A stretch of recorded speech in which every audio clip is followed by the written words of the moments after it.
მოგესალმებით. რადიო ჩემი ხმა კვლავ ეთერშია, გადაცემით ჰორიზონტს მიღმა გიბრუნდებით, მისი წამყვანი ტრადიციულად მე ესმა გუმბერიძე ვარ. როგორც უკვე ვიცით და ჩვენმა რეალობამ და ყოველდღიურად გვაჩვენებს ჩვენი რეალობა, შეშემოკვირთა მიმართ სტიგმა არსებობს და ჯერჯერობით კვლავ დაუძლებელია. თუმცა შეშემოპირებს შორისაც სხვადასხვა ჯგუფები სხვადასხვა დონის სტიგმას განიცდიან.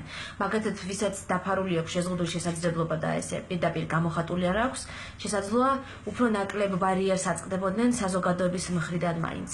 ვისაც შეიძლება უფრო მეტად აქვს გამოხატული კი უფრო მეტად. სწორედ ამიტომაც არის მნიშვნელოვანი ვისაუბროთ და გავაჟღეროთ და გავაშუქოთ ის პროექტები და ისეთი პროექტები და ისეთი საკითხები, როგორცაც დღეს გავაშუქებთ.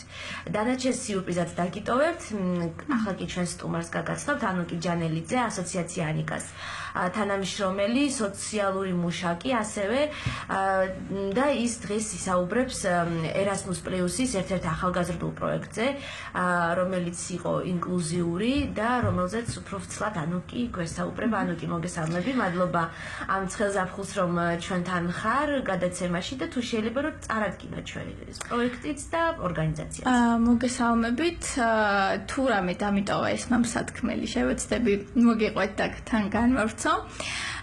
მადლობა მოწვევისთვის, მოკლედ მე ვარ ანუკი ჯანელიძე და მუშაობ ასოციაცია ანიკაში და ვარ მხარდაჭერითი დასაქმების სპეციალისტი, ანუ job coach-ი. რას ნიშნავს job coach-ი? ეს პროფესია ძალიან ახალი მიმართულება, ესე ვთქვათ, საქართველოში. ნიშნავს შეზღუდული შესაძლებლობის მქონე პირების დასაქმების ხელშეწყობას. იქიდან გამომდინარე, რომ ასოციაცია ანიკას ამ პროექტის ფარგლებში და არა მარტო ამ პროექტის ფარგლებში ძალიან ბევრი ბენეფიციარი ყავს, სხვადასხვა შეზღუდვებით, როგორც ფიზიკური, მენტალური, ინტელექტუალური შეზღუდვის მქონე ადამიანები, ჩვენ უკვე ძალიან კარგად ვიცნობთ ამ ადამიანებს და გვაქვს ყოველდღიური თუ არა ძალიან ხშირი კონტაქტი. ასოციაცია ანიკას დაუკავშირდა ერთ-ერთი ორგანიზაცია და შესთავაზა ამ პროექტში მონაწილეობა და მოკლედ მოგიყვებით რას ნიშნავს ეს პროექტი. ეს პროექტი Erasmus Plus-ის მხარდაჭერით განხორციელდა ევროკომისიის პროექტი არის ევროკომისიის ერთ-ერთი მიმართულება არის ახალგაზრდების გაძლიერების და საერთაშორისო გაცვლების. დიახ, მადლობთ. Erasmus Plus-ის მხარდაჭერით განხორციელდა ესპანეთში, ქალაქ ნარონში, რომელიც ბანაკის სახით ჩატარდა და იყო ორკვირიანი. მონაწილეები იყვნენ 3 ქვეყნიდან, საქართველო, ესპანეთი და პორტუგალია. 3-ვე ქვეყნიდან იყო 7 მონაწილე და 2 ლიდერი. მე და ჩემი კოლეგა 7 მონაწილესთან ერთად, ესე ვთქვათ, გავემგზავრეთ ესპანეთში და მივიღეთ ამ ძალიან კარგ პროექტში მონაწილეობა. მონაწილეების შეზღუდვა მდგომარეობდა იმაში, რომ მათ აქვთ ინტელექტუალური განვითარების შეფერხება, ზოგს მცირე, ზოგს ღრმა და ასე შემდეგ. და პროექტის სახელი გახლდათ მეც განსხვავებული ვარ შენსავით. ძალიან საინტერესო სახელია, ხას უსვამს რომ ყველანი რაღაცით ერთმანეთისგან განსხვავებულები ვართ, ინდივიდუალურები ვართ, გვაქვს ჩვენი ბარიერები, ჩვენი სიძლიერეები, ასევე და ასე შემდეგ. თუ შეიძლება რომ აი გვითხრათ უფრო მეტი საქართველოდან როგორ წამოხვედით, როგორ ემზადებოდით, კომუნიკაცია როგორ ხდებოდა ამ პროექტის ფარგლებში, რომელ ენაზე და ასე შემდეგ, ეს პრაქტიკული საკითხი. ხო, გამომდინარე იქიდან რომ ძალიან ცოტა დრო გქონდა მოსამზადებლად, ჩვენმა პარტნიორებმა ესპანეთიდან მოგწერეს რა იყო გასაკეთე, ანუ რა უნდა გაგვეკეთებინა, რა უნდა მოგვემზადებინა და დავიწყეთ მზადება დაახლოებით 3 კვირის განმავლობაში ემზადებოდნენ მონაწილეები, მოამზადეს საქართველოს სიმღერები, ცეკვები, მოვიფიქრეთ რა უნდა გაგვეკეთებინა ქართული ვორქშოპისთვის, სამზარეულოს ვორქშოპისთვის და ძალიან მოკლედ ესე ვთქვათ მომზადებულები წავედით აქედან. ანუ რაღაცა კულტურული გაცვლის ელემენტიც ჰქონდა ამ ყველაფერს. ხო, რა თქმა უნდა, ეს იყო ერთ-ერთი მიზანი, დიახ, სხვა მიზნებთან ერთად ერთ-ერთი მიზანი იყო ის, რომ კულტურული თავისებურებები გაეცნოთ ამ ადამიანებს, ასევე მიზნები იყო დამოუკიდებლობის ხარისხის გაზრდა, რომ უფრო მეტად დამოუკიდებლები ყოფილიყვნენ ეს ადამიანები, სტერეოტიპების მსხრევა, სოციალური უნარჩვევების განვითარება და ასე შემდეგ. და ამ სამზარეულოს ფარგლებში რა გააკეთეთ, რა მოამზადეთ, რა ასწავლეთ სხვა მონაწილეებს? მოკლედ, სამზარეულოს ვორქშოპი გულისხმობდა იმას, რომ არა მარტო ქართულ მონაწილეებს უნდა მიიღოთ მონაწილეობა ამ ყველაფრის მზადებაში, არამედ დანარჩენი ქვეყნების მონაწილეებსაც. ვეცადეთ, რომ მომზადების პროცესში ყველა მონაწილე მაქსიმალურად ჩაგვერთო, ძალიან სახალისო პროცესი იყო და ძალიან გემრიელად დავასრულეთ ის დღე იმის გათვალისწინებით, რომ ჩვენ ცოტა მოკლედ პრობლემები შეგვექმნა საკვებთან დაკავშირებით, იმიტომ რომ გაუჭირდათ ქართველ მონაწილეებს შეგუება იქაური სამზარეულოსი და ეს დღე ძალიან ბედნიერად დამთავრდა, ესე ვთქვათ.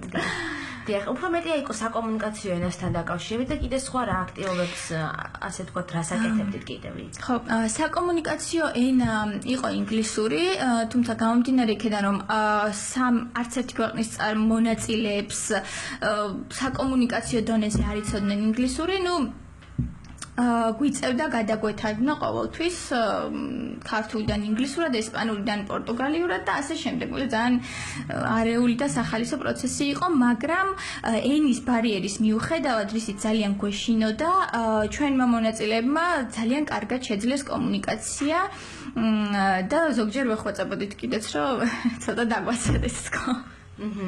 და ეს მომზადების პროცესს რო დავუბრუნდეთ აქედან, რა საფეხურები გაიარეთ იმისთვის, რომ რა თქმა უნდა ამ შემთხვევაში მნიშვნელოვანია მხარდაჭერა ადამიანების, მათი ინფორმირება, ზუსტად სად მიდიან, რას აკეთებენ, მათი მოტივირება, ეს პროცესი ძალიან საინტერესოა. ხო, თავიდან ცოტა გვეშინოდა ამ პროცესის, იმიტომ რომ მარტივი არ არის შესთავაზო ადამიანს ამ ხელგზაზე წასვლა, ორი კვირით დატოვება ქვეყნის, მით უმეტეს ეს სიტყვაზე ნდობა არ არის მარტივი. პირველად როცა გავიგეთ ამის შესახებ, იყო რაღაც შეზღუდვები 18-დან 30 წლამდე უნდა ყოფილიყო ეს მონაწილეები და ასე შემდეგ. ჩვენ ამოვარჩიეთ რამდენი მონაწილე და დაუკავშირდით მას და მის მშობელს და ჩვენ და გასაკვირად ძალიან თქვა დიდი სურვილი გამოხატეს, იმიტომ რომ ამ ადამიანებს არ ქონდათ გამოცდილება მშობლების გარეშე სხვაგან წასვლის, ესე ვთქვათ. დიახ, ეს ძალიან საინტერესო მომენტია, როცა ჩვენ ვსაუბრობთ, რომ ნელ-ნელა ეს ადამიანები დახურული რაღაც დაწესებულებებიდან, შიშიმობითა სახლებიდან, პანსიონატებიდან, ფსიქიატრიული საავადმყოფოებიდან უნდა გამოვიყვანოთ და ვაცხოვროთ დამოუკიდებლად თემში. აი ასეთი მოკლევადიანი პროექტები ერთგვარი სავარჯიშოა, ერთგვარი მოდელია მის. გეთანხმები და თან მინდა აღნიშნო, რომ მიუხედავად იმისა, რომ თქვენ აღნიშნეთ, სხვადასხვა ტიპის შეზღუდვა არსებობს. საზოგადოების ძალიან დიდმა ნაწილმა არ იცის, რას ნიშნავს შეზღუდული შესაძლებლობა. ან თუ იცის, მაქსიმუმ ფიქრობენ, რომ ეტლით მოსარგებლე არის შეზღუდული შესაძლებლობის მქონე პირი. ინტელექტუალურ შეზღუდვასთან ცოტა სხვაგვარად გვაქვს საქმე, ეს ძალიან ტაბუდადებული თემაა და შეზღუდვის არ მქონე პირებში კი არა, ან შეზღუდვის მქონე პირების მშობლები, ოჯახის წევრებიც კი ერიდებიან ამაზე საუბარს. ჩვენ გვაქვს რამდენიმე ესეთი შემთხვევა, როცა ინტელექტუალური შეფერხების მქონე ადამიანს არ აქვს სტატუსი მხოლოდ იმის გამო, რომ მშობელს ეშინია საზოგადოებაში არსებული სტიგმის. ეს რა თქმა უნდა გასაგებია, თუმცა სამწუხაროც არის იმ მხრივ, რომ რაღაც ბენეფიტებს კარგავს მხარდაჭერას, მხარდაჭერას, რა თქმა უნდა. ესე ძალიან საინტერესოა. აი პორტუგალიის და ესპანეთის მონაწილეები იყვნენ თქვენთან ერთად და თუ განსხვავდებოდა მათი ინტეგრაციის დონე საზოგადოებაში, ინკლუზიის დონე, რას საუბრობდნენ თქვენთან, თუნდაც კოლეგი ლიდერები ამ საკითხთან დაკავშირებით? იცით, ესე განსხვავდებოდა, ცოტა გამიჭირდება თქვა, მაგრამ მინდა აღნიშნო, რომ უმეტესი ნაწილი პორტუგალიის და ესპანეთის ქვეყნების გუნდებიდან იყვნენ დღის ცენტრის ბენეფიციარები.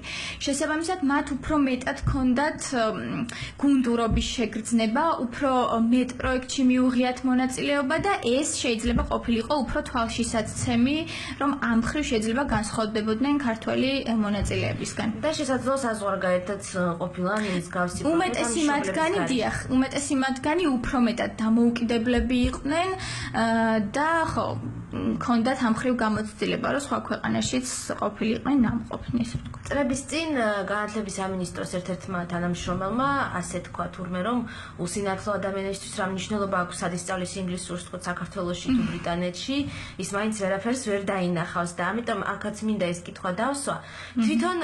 თვითონ მონაწილეებმა, აი ქართველმა მონაწილეებმა რა განსხვავება დაინახეს, ან რამდენად განსხვავება, რითი იყო ეს გამოცდილება მათთვის განსხვავებული? გეტყვით, დაახლოებით ასეთი ფრაზა ჩვენც მოვისმინეთ, ერთ-ერთი მონაწილის ოჯახის წევრიდან ცოტა სკეპტიკური დამოკიდებულება, იმიტომ რომ ამ ხელა გზაზე რა საჭიროა ამისთვის წაყვანა და ასე შემდეგ, მაგრამ როცა ჩამოვედით, მივხვდით, რომ ამ პროექტს ნამდვილად ჰქონდა შედეგი, გამომდინარე იქიდან, რომ ერთ-ერთი მონაწილის ოჯახის წევრმა მოგწერა, ძალიან დიდი მადლობები გადაგვეხადა და გვითხრა, რომ მოკლედ ადამიანი სახელს არ დავასახელებ, არის ძალიან შეცვლილი, არის ძალიან დამოუკიდებელი, გააჩნია ყველაფერზე უკვე თავისი აზრი და ასე შემდეგ. ნამდვილად თვალშისაცემია ის შედეგი, რაც ჩვენ დავინახეთ ჩამოსვლის შემდეგ, ეს ადამიანები უფრო კომუნიკაბელურები ხდებიან და ერთ-ერთი მათგანი უკვე დასაქმდა. ვფიქრობთ, რომ აი ამ პერიოდმა მასე ძალიან დიდი გავლენა მოახდინა და ის შიშები და ხო ერთგვარად შიშები მოეხსნა ამ საკითხთან დაკავშირებით და წარმატებული დასაქმების მიზეზით შეიძლება ჩავთვალოთ ეს. ასე რომ მე ვფიქრობ, რომ სწორედ ამას აქვს მნიშვნელობა, რომ ესეთი პროექტები არ ჩატარდეს, ვთქვათ, ქართველი მონაწილეების საქართველოში, ჩატარდეს სხვაგან შორს, კონდეთ შესაძლებლობა, რომ სხვა ქვეყნის მოქალაქეებთან ერთად იურთიერთონ და მაქსიმალურად ინტეგრირებული იყოს ეს პროცესი, იმიტომ რომ საჭიროდ იგრძნონ საზოგადოებისთვის თავი, რაც ყველაზე მნიშვნელოვანია. დიახ, როდესაც ეს ზუსტად აი ამ დამოუკიდებელი ცხოვრების ერთგვარი მოდელია, იმის მოდელი თუ როგორ შეიძლება ადამიანმა იცხოვროს თუნდაც ინტელექტუალური შეზღუდული შესაძლებლობით თავისთვის სახლში, როცა მას ყავს გარკვეული მხარდაჭერა და აქვს და მხარდამჭერები და ჩვენ ვიცით სხვადასხვა ზუსტად ეს გამოცდილებაც იმას გვაჩვენებს, რომ როდესაც ადამიანს აძლევ მეტ თავისუფლებას, მეტ პასუხისმგებლობას, შესაბამისად მეტ დამოუკიდებლობას ის ამითი იზრდება და ამითი ხდება უფრო დამოუკიდებელი კიდეც, უფრო ადეკვატურიც ბჭყალებში, უფრო მეტად სწორ გადაწყვეტილებებსაც შეიძლება იღებდეს ისე ბჭყალებში, საზოგადოების თვალშიც უფრო მეტად ინტეგრირებული და უფრო ინკლუზიურებული ხდება ამ საზოგადოებაში. ეს ზუსტად ამის ხო, მე ვფიქრობ, რომ ჩვენი მიზანი არის, რომ საზოგადოებას დავანახოთ, რომ ასეთ პროექტებს მართლა ძალიან დიდი შედეგი მოაქვთ ამ ადამიანებისთვის, შეზღუდვის, ანუ ზოგადად ყველაფრისთვის ძალიან კარგი შედეგი მოაქვთ. ეს ადამიანები ახლა კონტაქტობენ, მიუხედავად იმისა, რომ ენის ბარიერი არსებობს, ტრანსლეიტის დახმარებით კონტაქტობენ პორტუგალიელ და ესპანელ მონაწილეებთან და ძალიან აქტიური ურთიერთობა აქვს. ანუ ახლა შეინარჩუნეს შეინარჩუნეს კი. შეინარჩუნეს და სხვა შორის იყო შემოთავაზება ჩვენთან, რომ პროექტის ერთ-ერთმა ორგანიზატორმა გითხრა, რომ დაგვეხმარება ყველანაირად, თუ ჩვენ საქართველოში განმახორციელებთ ისევ ამ პროექტს და მოკლედ ძალიან გაუხარდა მონაწილეებს. ძალიან მნიშვნელოვანი და საინტერესო იქნება ზუსტად საზოგადოებრივ აზრზე, თუნდაც ზემოქმედების მხრივ, თუნდაც ჩვენი ბენეფიციარების უკვე ადგილზევე გაძლიერების მხრივ და ამიტომ ნამდვილად წარმატებები მინდა გუსურვო ამ ინიციატივას.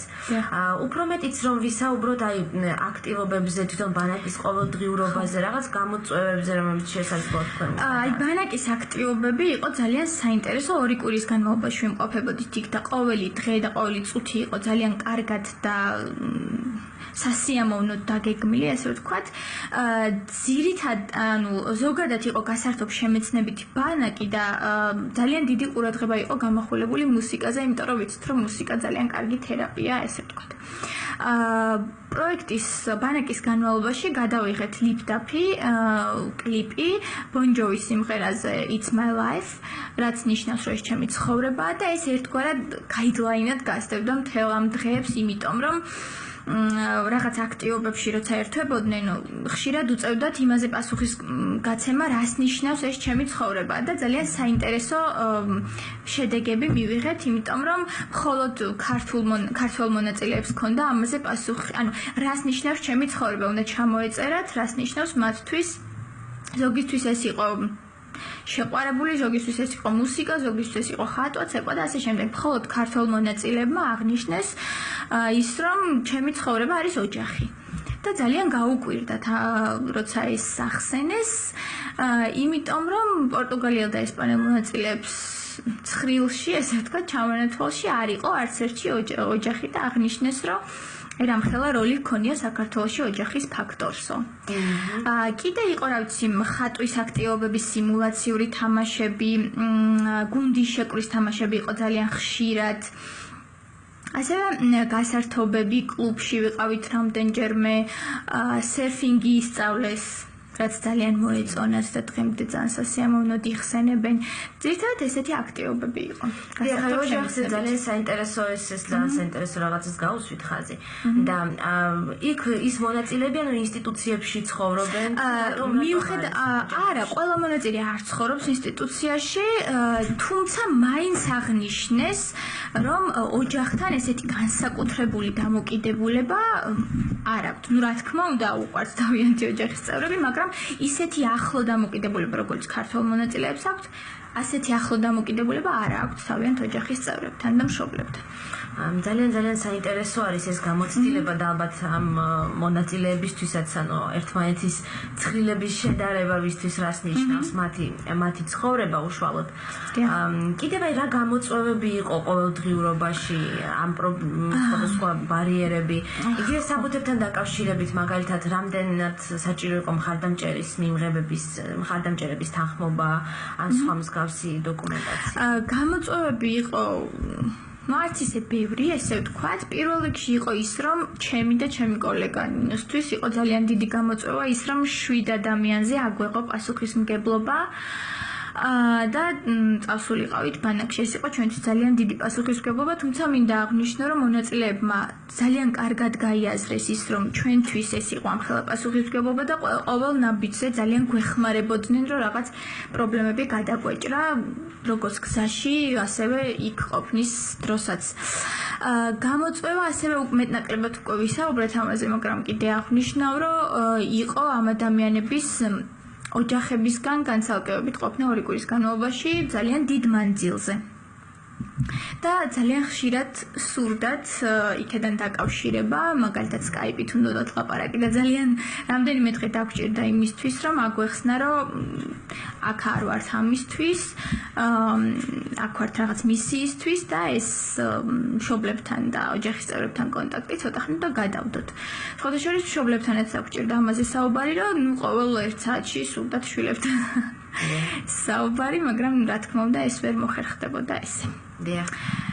დღეს აუცილებელია კიდე რას ეტყოდით მშობლებს, რომლებიც მაგალითად ხშირ შემთხვევაში მალავენ თავიანთ შეშემო ბავშვებს, რომლებმაც შესაძლოა ჩვენ ახლა კადრს უკან ვსაუბრობდით, რომ არის შემთხვევები, როდესაც 12-13 წლის ბავშვები ხელით დაყავთ იმის მაგივრად, რომ მეტყლში მე ჩემ შვილს არ ჩავსვამ და მსგავსად. კი, ეს შემთხვევა გქონდა, კი, ნამდვილად ერთ ქალბატონს შევხვდით, რომელმაც განაცხადა, რომ ურჩევნია თავისი 12 წლის შვილები, ბიჭები, ტყუპი ბიჭები ატაროს ხელით, ვიდრე ჩასვას ეტლში.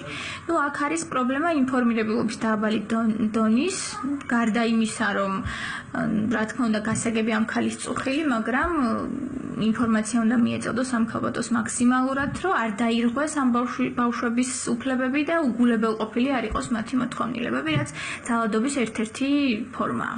გარდა იმისა, რომ რა თქმა უნდა ისინი მათი დამოუკიდებლობა ფერხდება, თუნდაც ბინაშიც ვერ გადაადგილდებიან.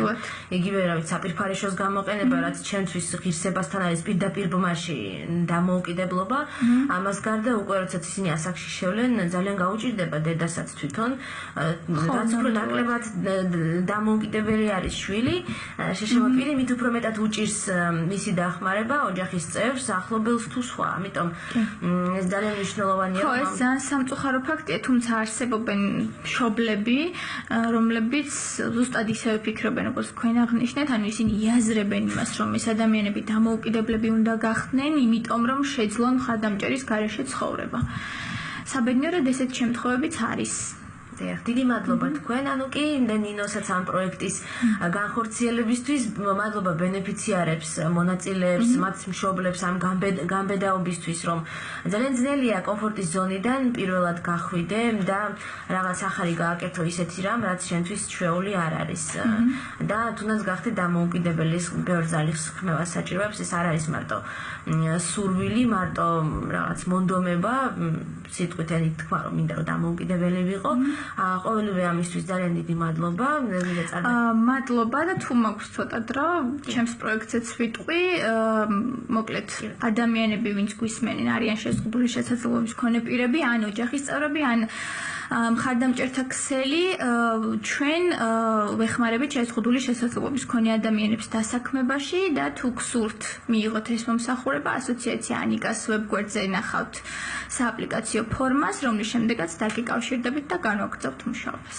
ძალიან დიდი მადლობა ამ ინფორმაციისთვის, მოკლედ და ჩვენ კი დროებით დაგემშვიდობებით, წარმატებები მინდა ვუსურვო ანუკის და ანიკას, ჩვენ კი ორი კვირის დაგემშვიდობებით დროებით. მადლობა.